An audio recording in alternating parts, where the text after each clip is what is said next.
Hello जय हिंद दोस्तों। आज हम देखने वाले हैं एईसी इंग्लिश सेमेस्टर 4 का जो विनोबा भावे यूनिवर्सिटी में मोस्ट वीवीआई क्वेश्चन है उसी को देखने वाले हैं आज इस वीडियो में। अगर आप इस वीडियो को कर लेते हैं तो आप अच्छे से अच्छे नंबर अपने एग्ज़ाम में ला पाएंगे। तो चलिए देखते हैं कैसा पेपर है। तो मैं सबसे पहले आप लोगों को सिलेबस दिखा देता हूँ। ये रहा सिलेबस, जिसमें आप जो राइटर है उस सबका नाम ज़रूर से याद कर लीजिएगा।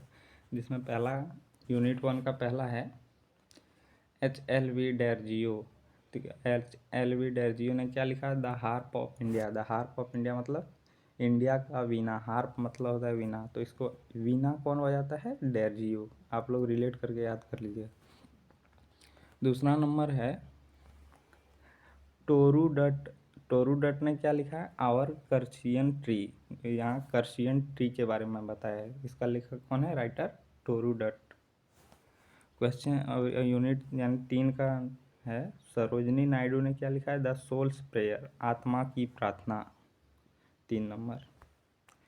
और 4वां है, देख सकते हैं आप, निजीम एजकेल ने लिखा है night of the scorpion. Scorpion मतलब होता है बिच्छू, बिच्छू का रात। क्वेश्चन नंबर 5 है, यानी 5 है, जो पोएट है जयंत महापात्रा, जिसने लिखा है इंडियन समर के बारे में, भारतीय गर्मी के बारे में, गर्मी के दिनों के बारे में। और 6ठा है कमला दास, जिसने लिखा है समर इन कलकत्ता, कलकत्ता की गर्मी के बारे में। और यूनिट 2 आप देख सकते हैं, वो सब यूनिट 1 में 6 को दिया है और यूनिट 2 में 2 को दिया है। Time stops in at Shamli. Shamli में टाइम स्टॉप दिया है, जिसका लेखक रस्किन बॉन्ड है। और दूसरा है नोडीज नोडल, इसका राइटर है जेपी सिंह। तो आप राइटर को जरूर याद कीजिएगा। जितने भी ऑब्जेक्टिव 5 क्वेश्चन आपको राइटर केवल पूछेगा, तो आप लोग आशा करते हैं कि आप लोग राइटर याद कर लीजिएगा। चलिए डायरेक्ट मैं केवल लॉन्ग क्वेश्चन कराने वाला हूँ जो आप लोग के एग्ज़ाम में आए। जैसा कि आप देख सकते हैं, मैं कलरफुल PDF लाया हूँ जिससे आपको पढ़ने में आसानी नहीं हो। मैं इसका मैं इसका PDF अपने टेलीग्राम चैनल पर दे दूँगा। आप लोग एग्ज़ाम से पहले तुरंत रिवाइज करके एक बार जाइएगा, ताकि आप अच्छे से एग्ज़ाम में लिख पाएँ। तो आप लोग मेरे टेलीग्राम से जुड़ जाइएगा, मैं कमेंट में लिंक पिन कर दूँगा। तो चलिए शुरू करते हैं। पहला क्वेश्चन है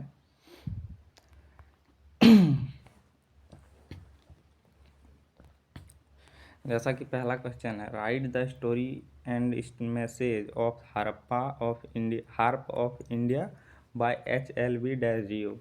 तो हार्प ऑफ इंडिया का स्टोरी बताना है आप लोगों का और मैसेज बाय HLV डेरजियो के द्वारा। तो इसमें हार्प मतलब होता है वीणा, तो आप लोग इसमें बताएंगे। चलिए आगे आंसर डिस्कस करते हैं। इस क्वेश्चन का आंसर है the harp of India tales the story of India through a silent harp, यानी इंडिया का स्टोरी बताता है के माध्यम से, शार्प के माध्यम, शार्प मतलब वीणा के माध्यम से। The harp is symbol of India, यानी हार्प जो वीणा है वो इंडिया का प्रतीक है। Long ago it made sweet music, यानी बहुत समय पहले यह स्वीट म्यूजिक बना देता था। These show that India once had a great culture, knowledge and talent। जो दिखाता था, जो स्वीट म्यूजिक था, जो दिखाता था कि इंडिया के पास था ग्रेट कल्चर, यानी महान संस्कृति और महान नॉलेज, और उसी का बहुत बढ़िया टैलेंट। तो now he trap harp is broken and silent, यानी अभी वीणा गया है, टूट गया है और शांत हो गया। This show that India lost its voice during foreign rule, यानी बता रहा है कि यह बताता है कि इंडिया खो गया है उसका वॉइस, यानी उसकी आवाज़, ड्यूरिंग फॉरेन रूल, यानी ब्रिटिश के रूल में अपना आवाज़ खो गया है। तो इसी प्रकार मैं पॉइंट में आपको आंसर दे रहा हूँ, आप भी पॉइंट में लिखिएगा, जिससे अट्रैक्टिंग दिखेगा। तो आप लोगों को भी पॉइंट में लिखना है। अब की बार पॉइंट नंबर 2 है, the poet feel sad to see the harp of this condition. Poet को बहुत बुरा यानी उदास लगता था तो वीणा की हालत को देखकर, कंडीशन मतलब होता है हालत।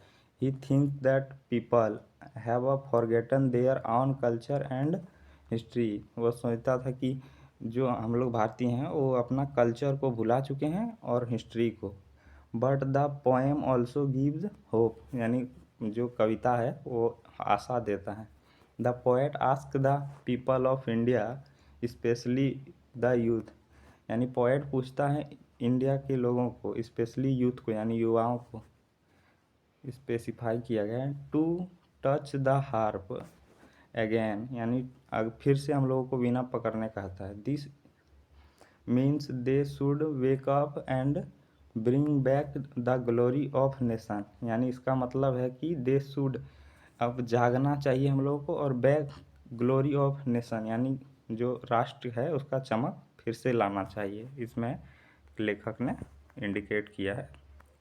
तो इसी प्रकार आप लोगों को मैं हिंदी में बता दे रहा हूँ ताकि आप याद रहे और लिख सकें। The message of the poem is clear, message जो पोएम का है वो क्लियर है कि the if people love their country and work together, यानी यदि लोग अपने कंट्री को लव करते हैं और वर्क टुगेदर एक साथ काम करते हैं, the nation can rise again, यानी नेशन फिर से बढ़ सकता है। The poem inspire nation pride and self confidence, यानी नेशन इंस्पायर मतलब होता है गौरव करना, तो नेशन प्राइड करेगा और सेल्फ कॉन्फिडेंस होगा, इस प्रकार लेखक ने बताया। तो क्वेश्चन नंबर अभी 2 की बार बढ़ते हैं। जैसा कि आप क्वेश्चन देख सकते हैं, describe the story of memories in our कर्सिया tree bye ट्रूडोट, यानी ट्रूडोट जो द्वारा लिखा गया आवर कर्सनिया ट्री। इसमें कर्सनिया ट्री के बारे में बचपन के दिनों में कैसे लेखक वहाँ जाकर अपने दोस्तों के साथ बैठते थे, इसी कहानी पर आप लोगों को स्टोरी लिखना है। तो आंसर आप देख सकते हैं, यहाँ से आंसर शुरू होता है। Our casuarina tree is the story of love, यानी स्टोरी ऑफ लव है, memory and nature. The कर्सियन tree grows in the poet's garden, जो कर्सियन ट्री था वो ग्रो हुआ था यानी बढ़ा था कहाँ, पोएट्स का गार्डन में। It reminds her of her childhood day, यानी जो ट्री था वो याद कराता था लेखक को उसका और उसका बचपन का दिन। She spent happy moment near the tree, यानी वो अपने हैप्पी मोमेंट यानी खुशी के पल को और ट्री के पास बिताता था, with her brother and sister, यानी उसके भाई बहन के साथ।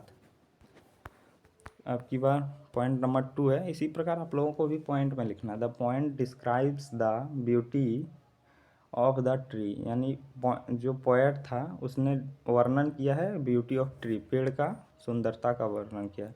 Birds and flower and around it, जो भी उसके आसपास था, बर्ड्स यानी पक्षी और फूल। The tree is strong and tall, it becomes a symbol of her past and family love, यानी वह प्रतीक बन गया था उसके फैमिली लव और पास्ट का। Through her brother and sister are no more, यानी कि उसके ब्रदर और सिस्टर का के प्रतीक के रूप में भी। Their memories live on through the tree, यानी उसकी जो मेमोरी थी, यादें थी, वो पेड़ के द्वारा जागृत होती थी। इवन यहाँ तक कि when the poet is far away from home, यानी यहाँ तक जब पोएट दूर रहते थे अपने घर से। सी रिमेंबर्स द कर्सियन ट्री, वो कर्सियन ट्री के बारे में याद करता था। It gives her comfort and peace, यानी उसे कंफर्ट और पीस महसूस करता था। The poem shows that nature keeps human memories alive, यानी बताया गया कि द पोएम जो है वो दिखाता है कि nature keeps human memories alive, यानी नेचर जो प्रकृति है वह ह्यूमन मेमोरीज यानी मानव यादें को जिंदा रखता है। अलाइव मतलब जिंदा रखना, जीना। The कर्सियन tree is not just a tree, यानी कर्सियन ट्री केवल एक ट्री नहीं थी, पेड़ नहीं थी, but a silent friend of that connects the poet and her past, यानी एक फ्रेंड था जो जोड़ता था पोएट और हर उसके पास्ट के यानी बीते हुए दिनों को। क्वेश्चन नंबर 3 है, जैसा कि आप देख सकते हैं, इसी तरह आसान तरीक़ा से मैं आप लोगों को समझा दूँगा। आप लोग जब एग्ज़ाम देने जाइएगा तो एक बार आप लोग रिवाइज़ कर लीजिएगा। इसका PDF मैं अपने टेलीग्राम चैनल पर दे दूँगा, जिसका लिंक कमेंट में रहेगा। तो आप लोग इस चैनल को सब्सक्राइब कर लीजिए, क्योंकि मैं आपके हर जो भी आपका सब्जेक्ट है, मेजर माइनर, आप लोग कमेंट कर दिए, जिसका भी मेजर का सिलेबस मैं उसी के साथ एक वीडियो बनाऊँगा। तो आप लोग अपना मेजर ज़रूर कमेंट करें, उससे आप लोगों के लिए मैं वीडियो बनाऊँगा। क्वेश्चन नंबर 3 है, explain the story and theme of soul's prayer by Sarojini Naidu. यानी स्टोरी बताना है, थीम उद्देश्य बताना है द सोल्स प्रेयर का। तो इसका आंसर डिस्कस करते हैं। Let begin. तो जैसा कि आप देख सकते हैं, the soul prayer tells the story of a soul praying to God. यानी जो सोल्स प्रेयर, यानी सोल्स प्रेयर मतलब होता है आत्मा की प्रार्थना करना। ये बताता है कि the story of soul praying to God, जो स्टोरी है वो प्रार्थना कर रहा है गॉड का। The souls does not ask for wealth, जो आत्मा है वो वेल्थ मतलब होता है धनी, पैसा तैसा नहीं पूछता है, ना ही पावर पूछता है, और फेम मतलब जो हम प्रसिद्धि पाए रहते हैं समाज में, उसी को कहते हैं फेम। इट आस्क फॉर वाइजडम मतलब होता है बुद्धि, यह आपको यानी बुद्धि चेक करता है, ट्रूथ सत्य चेक करता है, एंड इनर स्ट्रेंथ यानी अंदर की मजबूती चेक करता है, पूछता है। The soul wants to live a pure and honest life. Soul चाहता है कि तुम जीवन जियो, कैसे? प्योर एंड ऑनेस्ट लाइफ, शुद्ध और ईमानदारी का life Jio.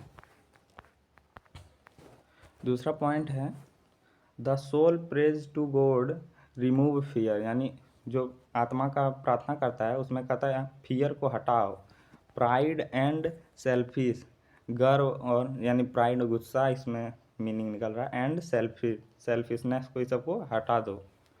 It wants to courage to face both happiness and sorrow. यानी वह साहस देता है कि तुम फेस करो हैप्पीनेस, खुशी को भी और दुख को भी। The poem shows that true peace comes from inside the heart. यानी पोएम बताता है, दिखाता है कि जो सच्चा शांति होता है वो हृदय के द्वारा आता है, इनसाइड हार्ट के द्वारा, नॉट फ्रॉम मटेरियल थिंग्स, ना कि बाहरी पदार्थों के द्वारा। पदार्थ मतलब मटेरियल मतलब होता है पदार्थ द्वारा। तो दूसरा पॉइंट यह देख सकते हैं आप। इसी प्रकार आप लोगों को भी पॉइंट में लिखना है। तो पॉइंट में लिखेंगे, देखिए एक पेज छोड़ के लिखेंगे, एक लाइन यानी छोड़ के, तो आंसर भी अट्रैक्टिंग लगेगा और एग्जामिनर भी बढ़िया से पढ़ पाएगा। The theme of the poem is spirituality and faith in God. यानी जो उद्देश्य है कविता का, स्पिरिचुअलिटी एंड फेथ है, विश्वास, फेथ मतलब होता है विश्वास, और स्पिरिचुअलिटी मतलब होता है अध्यात्म। Sarojini Naidu use simple and soft language like a real prayer. यानी सरोजिनी नायडू जो लेखक का राइटर है और कविता का राइटर है, वो यूज किया है simple and soft language, easy and soft language, like a real prayer, यानी रियल प्रेयर के जैसा, वास्तविक प्रार्थना के जैसा। द पोएम टीच अस, यानी पोएम सिखाता है हमें, that a strong soul and clean heart make life meaningful. जो स्ट्रॉन्गफुल सोल यानी मजबूत आत्मा एंड क्लीन हार्ट सब यानी स्वच्छ दिल, मेक लाइफ मीनिंगफुल अर्थपूर्ण बनाता है जीवन को। It inspires readers to follow truth and goodness. यह लोगों को प्रेरित करता है फॉलो ट्रूथ यानी सत्य को फॉलो करने के लिए और गॉड को फॉलो करने के लिए। चलिए 4 नंबर क्वेश्चन देखते हैं। इसी प्रकार आप लोगों को भी आंसर मैं एक बार एग्ज़ाम से पहले आप लोग रिवीजन करके जाइएगा, तब आसानी से आप बना सकते हैं आंसर अपने एग्ज़ाम में। जैसा कि क्वेश्चन नंबर 4 है, justify the statement poetry is the spontaneous overflow of feelings with reference to our casuarina tree. यानी कर्सियन ट्री वही जो लिखा गया टरूडट, उसी के बारे में फिर से बताना है। The statement poetry is spontaneous overflow of the feeling is clearly justified था। ट्रूडट्स poem are कर्सियन tree. The poem is written from deep personal emotion and memory. जो पोएम लिखा गया था और डीप पर्सनल व्यक्तित्व के लिए और इमोशन भावनाओं एंड मेमोरी यादें के लिए लिखा गया था। दूसरा पॉइंट है the poet describes the कर्सियन tree not only as a tree, यानी केवल ट्री के जैसा नहीं बताता है कर्सियन ट्री को, but as a symbol of her childhood, यानी अपने बचपन के प्रतीक के रूप में बताता है। And her lost loved ones, यानी जो उसका प्यार था उसी के प्रतीक के रूप में बताता। हर feelings follow naturally when she remembers the tree, यानी उसका फीलिंग्स जो था, भावनाएं था, वो बहने लगता था नेचुरली, प्राकृतिक रूप से। When she remember the tree, यानी वो जब याद करते थे ट्री के। अब की birds cheaper and the peaceful atmosphere around it, यानी एटमॉस्फेयर जो वायुमंडल था उसके बगल में बर्ड्स, क्रीपर एंड पीसफुल, सब के बारे में। The poem is not artificial or forced, it comes directly from her heart, यानी उसके सीधे हृदय से कनेक्ट होता था। The pain of loss and love of her family are expressed simply and honestly, यानी जो ट्री था वो सब आसानी से उसके फैमिली के बारे में और उसके ईमानदारी के बारे में बताता था। दूसरा पॉइंट है the tree reminds her of her happy past, यानी उसका जो ट्री था वो याद कराते रहता था हर उसके पास्ट जीवन के खुशी के बारे में, विच मेक्स, जो बनाता था हर इमोशनल, जो उसे भावनात्मक बना देता था।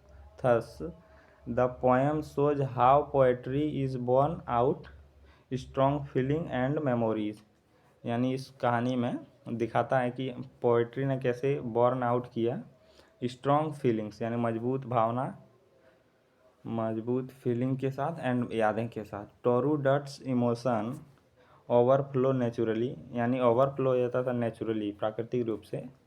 Proving Wordsworth idea and the poetry comes from spontaneous feeling.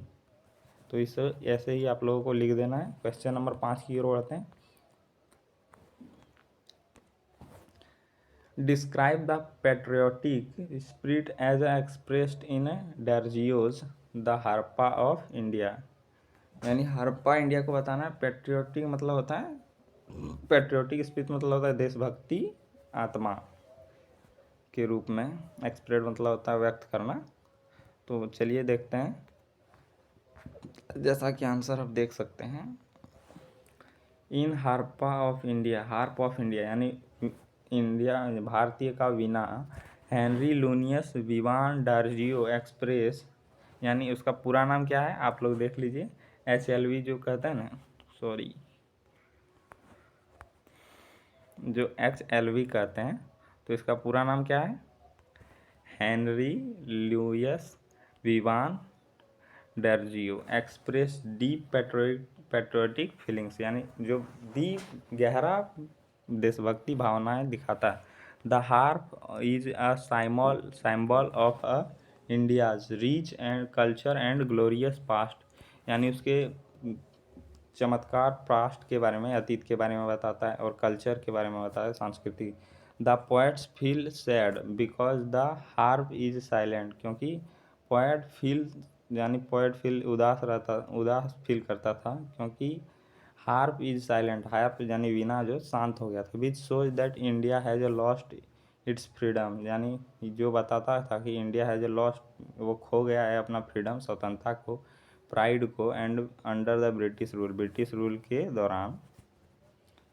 He believes that India was once a great but is now suffering, believe विश्वास करता था कि India was once a great, India बहुत महान था, बट नाउ इज सफरिंग, यानी अब वो पीड़ित है। The poet wants to awaken the spirit of nation, inspire people to rise again, यानी द पोएट जो कवि चाहता था कि लोग इंडिया के फिर से जागें और नेशन को इंस्पायर करें, यानी प्रेरित हो, और पीपल राइज अगेन, यानी फिर से एक बार लोग आगे बढ़ें, उठें, इसमें बताया गया। उसके बाद यहाँ से his love for India is clear through his emotional, यानी जो उसका प्रेम था इंडिया के लिए वो क्लियर था थ्रू इमोशनल वर्ड्स के द्वारा, यानी भावनात्मक शब्द के द्वारा। आगे बढ़ते हैं। आगे यहाँ से है, ही फील्स पेन, वह दर्द भरा फील करता था, सीइंग हिज कंट्री, यानी वो अपने कंट्री को देखकर साइलेंट एंड वीक, जो शांत और कमज़ोर हो गया था। At the same time he hopes the someone will play the harp again, यानी वो आशा करता था कि कोई भी, समवन मतलब कोई भी, बजाएगा हार्प अगेन, यानी वीणा कोई फिर से बजाएगा। And bring back India's lost glory, और जो इंडिया का चमक है वो फिर से लाएगा।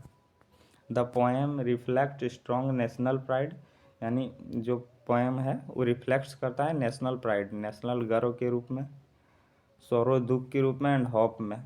थस, उसके बाद है, डेर्जियो शोज ट्रू पेट्रियोटिक, यानी सच्चा देशभक्ति spirit bye expressing love, concern and respect for his country, यानी उसकी देश की भावनाओं को रिस्पेक्ट करता था। इसी प्रकार आप लोगों को भी लिख देना है। मैं मोस्ट वीवीआई क्वेश्चन 13 क्वेश्चन लिया हूँ, जिसमें आप लोगों को सब करना है।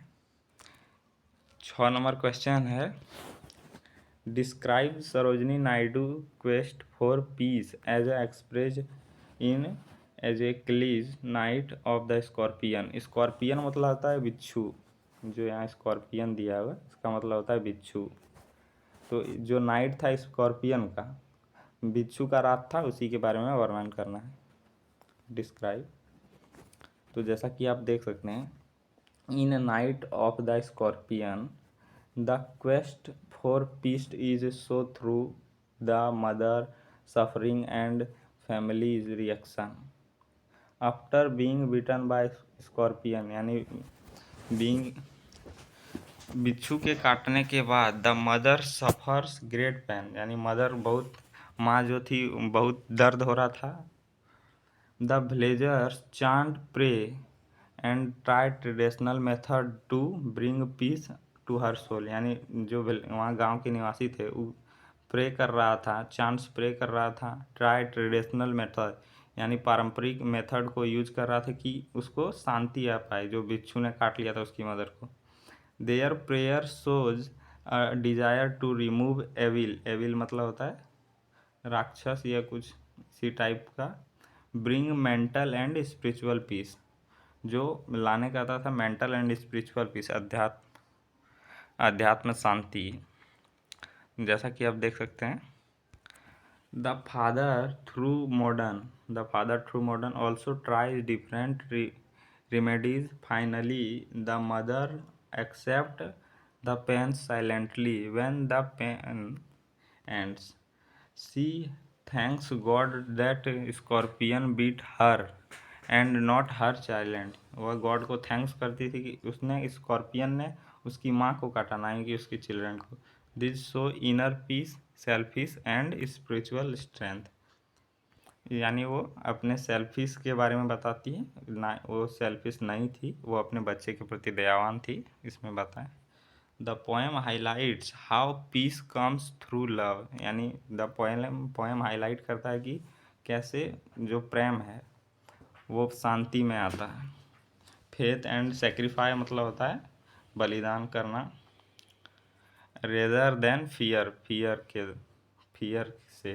Thus the poem present peace as a calm expectations and,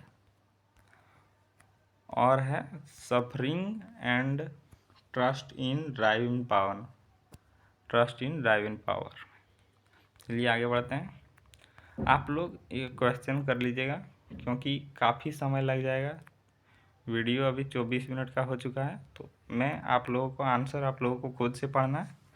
अगर आप बोलेंगे तो एक सेकंड पार्ट ले आएंगे, तो आप देख सकते हैं सबका आंसर पहले मैं दिखा देता हूँ, आप लोगों को पढ़ लेना है। सबका आंसर मैंने बना के दे दिया है, इसी प्रकार मैं समझा देता, लेकिन काफ़ी समय हो चुका है, आप लोग वीडियो को क्विट कर देंगे, इसलिए मैं नहीं पढ़ा रहा हूँ। जैसा कि आप लोग PDF भी मिल जाएगा, आप मेरे टेलीग्राम चैनल से जुड़ जाइएगा, वहाँ आप लोगों को PDF मिलेगा। देख सकते हैं आप क्वेश्चन, आप लोग पॉज करके पढ़ लीजिएगा। मैंने 13 मोस्ट वीवीआई क्वेश्चन लिए थे।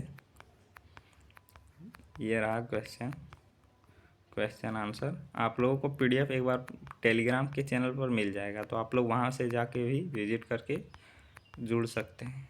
ये 13 नंबर आखिरी क्वेश्चन था, यहीं देख सकते हैं आप सब। इन सब का पीडीएफ मैं अपने टेलीग्राम में दे दूंगा। तो चलिए मिलते हैं किसी अगले, अगर आप बोलेंगे तो सेकंड पार्ट ले आएंगे, नहीं तो ठीक है। चलिए मिलते हैं। जय हिंद, जय हिंद दोस्त, जय हिंद दोस्तों।